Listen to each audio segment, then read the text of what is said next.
Hi friends, welcome back to all in one YouTube channel. ഞാനിതിന് മുൻപായിട്ട് മത്സ്യകൃഷി കൂടാതെ ആട് വളർത്തൽ എന്നിങ്ങനെ 2 വീഡിയോസ് ചെയ്തിരുന്നു സുഭിക്ഷ കേരളം പദ്ധതിയുമായിട്ട് ബന്ധപ്പെട്ട്. അപ്പോൾ ഇന്നത്തെ വീഡിയോ ഒരു പൗൾട്രി ഫാം തുടങ്ങാനായിട്ട്, അതായത് കോഴി വളർത്തൽ എങ്ങനെ ലാഭകരമാക്കാം, കോഴി വളർത്തലിന് എന്തൊക്കെ സഹായം ലഭിക്കുന്നുണ്ട് എന്നതിനെ പറ്റിയിട്ടാണ്. കേരളത്തിൽ ഏറ്റവും കൂടുതൽ വളർത്തി വിൽക്കുന്നത് ബ്രോയിലർ കോഴികളെയാണ്. നാടൻ കോഴികളെ വളർത്തുന്നവരുമുണ്ട്, കൂടാതെ ലഗൂൺ വിഭാഗത്തിൽപ്പെട്ട കോഴികളെയും വളർത്താറുണ്ട്.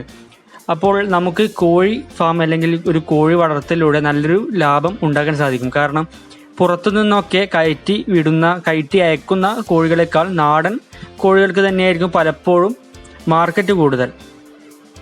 നമ്മുടെ വീട്ടിലും വീട്ടുവളപ്പിലുമായിട്ടൊക്കെ നമുക്ക് ചെയ്യാൻ സാധിക്കുന്ന ഒരു സംരംഭം കൂടിയാണ് ഈ ഒരു കോഴി വളർത്തൽ. 2 തരത്തിൽ ഈ ഒരു സംരംഭം ചെയ്യുന്നവരുണ്ട്. അതായത് ഇറച്ചിക്ക് വേണ്ടിയിട്ട് കോഴിയെ വളർത്തിയിട്ട് ഇറച്ചിക്ക് വേണ്ടി വിൽക്കുന്ന ആൾക്കാരും, കൂടാതെ കോഴിയുടെ മുട്ട കളക്ട് ചെയ്ത് കോഴിയെ വളർത്തി അതിൻ്റെ മുട്ട കളക്ട് ചെയ്ത് വിൽക്കുന്നവരും. ഇങ്ങനെ 2 തരത്തിൽ നമുക്ക് ആൾക്കാരെ കാണാൻ സാധിക്കും.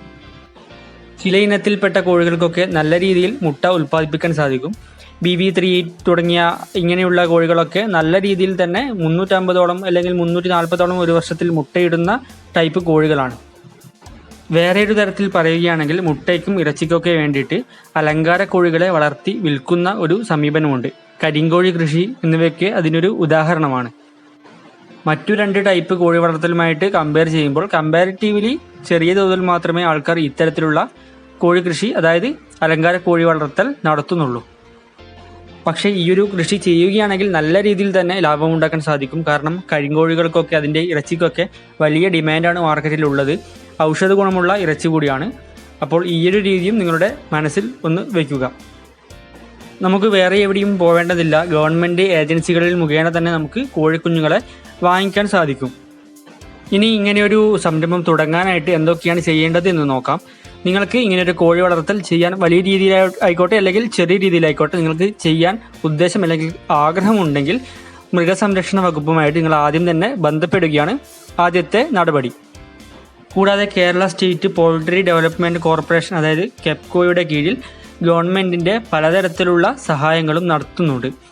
ഇറച്ചി കോഴികളൊക്കെ അതായത് അവരിൽ നിന്ന് നമ്മൾ വാങ്ങിയിട്ട് നമ്മൾ വളർത്തിയിട്ട് അവർ അതിനെ വാങ്ങുന്ന ഒരു നടപടി കൂടി അവർ ചെയ്യാറുണ്ട്.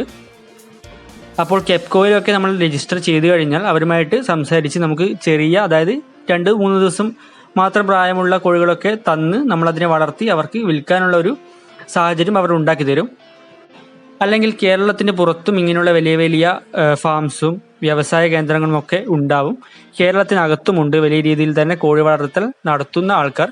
അപ്പോൾ അവർ നമുക്ക് ചെറിയ പ്രായത്തിലുള്ള കോഴികളെ നൽകിക്കൊണ്ട് അതിനെ വളർത്തി അവർ തന്നെ എടുക്കുന്ന രീതിയിലേക്ക് കാര്യങ്ങൾ നടത്തുന്ന ഒരുപാട് കേസസ് ഇപ്പോൾ നിലവിലുണ്ട്. അപ്പോൾ നിങ്ങൾ ആ ഒരു വഴി കൂടി ഒന്ന് പരീക്ഷിച്ച് നോക്കുക. ഒരു 2 കിലോ അല്ലെങ്കിൽ 1.5 കിലോ ടു 2 കിലോ ആ ഒരു തൂക്കത്തിലൊക്കെ ആകുമ്പോൾ നമുക്ക് അതിനെ വിൽക്കാൻ സാധിക്കും. ഇതിന് ഇൻ്റഗ്രേറ്റഡ് ഫാമിംഗ് എന്നാണ് പറയുന്നത്. ഇതിലൂടെ നമുക്ക് കോഴിയുടെ തീറ്റയും അതിൻ്റെ മരുന്നുകളൊക്കെ ഈ ഒരു കമ്പനി തന്നെ നൽകുന്നതായിരിക്കും. പക്ഷേ ഏറ്റവും കൂടുതൽ ആൾക്കാർ ഇപ്പോൾ ചെയ്തു വരുന്നത് ഗവൺമെൻറ് ഹാച്ചറികളിലൊക്കെ പോയിട്ട് ചെറിയ 2-3 ദിവസമൊക്കെ പ്രായമുള്ള കോഴികളെ വളർത്തി വലുതാക്കി അതിനെ മാർക്കറ്റിലൊക്കെ കൊണ്ടുപോയി വിൽക്കുന്ന ഒരു അവസ്ഥയാണ്. ഈ ഒരു പദ്ധതിക്ക് വലിയ മുതൽ മുടക്കൊന്നും ആവശ്യമില്ല. ചെറിയ രീതിയിൽ നമുക്ക് തുടങ്ങിക്കഴിഞ്ഞാൽ നല്ല ശ്രദ്ധിച്ച് തന്നെ ചെയ്യുകയാണെങ്കിൽ വലിയ രീതിയിൽ ഈ ഒരു സംരംഭം മുൻപോട്ട് കൊണ്ടുപോകാനായിട്ട് നമുക്ക് സാധിക്കും. അപ്പോൾ 3 തരത്തിൽ ഞാൻ നിങ്ങൾക്ക് എങ്ങനെയൊക്കെ കോഴി വളർത്തൽ ചെയ്യാം എന്ന് ഞാൻ നിങ്ങൾക്ക് പറഞ്ഞു തന്നു. അപ്പോൾ നിങ്ങൾക്ക് സ്വന്തമായിട്ട് തുടങ്ങാനാണ് ആഗ്രഹമെങ്കിൽ അതാണ് ഏറ്റവും കൂടുതൽ നല്ലത്. അത് വളരെ ഒരു വലിയ നിലയിലേക്ക് കൊണ്ടുപോകാൻ സാധ്യതയുള്ള ഒരു ബിസിനസ് തന്നെയാണ്.